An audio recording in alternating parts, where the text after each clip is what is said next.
This is a 1960 Harley Davidson Sportster.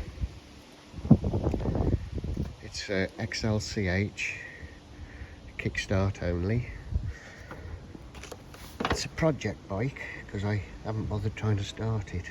It turns over from kickstart.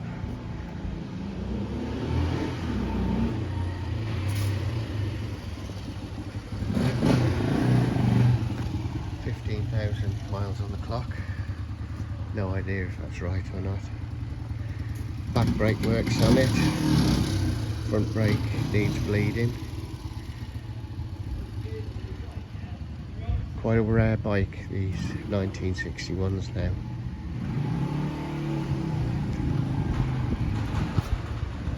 Got the distributor on the top there.